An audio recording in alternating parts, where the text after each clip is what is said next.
To the proposal to break up CCSD. So if CCSD were to break up, can it be done in a way that families in all areas would benefit from smaller districts? One parent we talked with wonders, would the children get the same type of education no matter where they live? And 13 Action News reporter John Dommel continues this conversation about the impact a district breakup could have.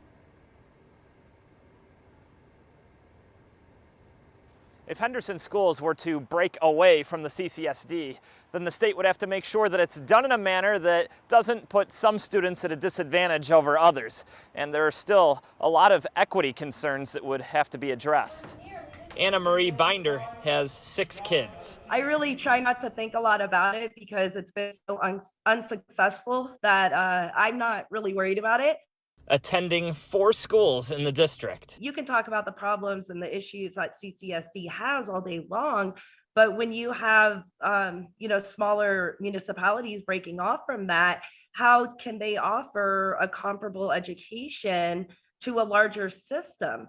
Binder worries about equity across the area. She's concerned many children would be disadvantaged. And so then you have inner city youth in the east side that wouldn't be getting the same type of education that the children in Henderson would get.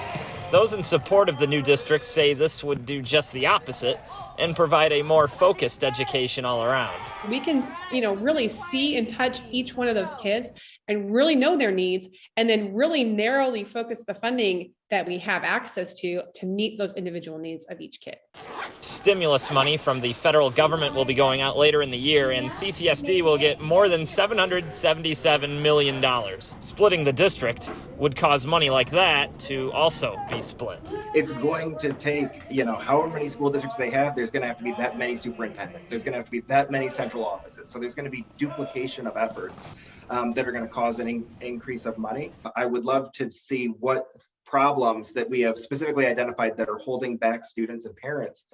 At least one parent thinks more turnout at board meetings is the best way to create the change the community wants. You can't ask for changes if you're not willing to help hold them accountable.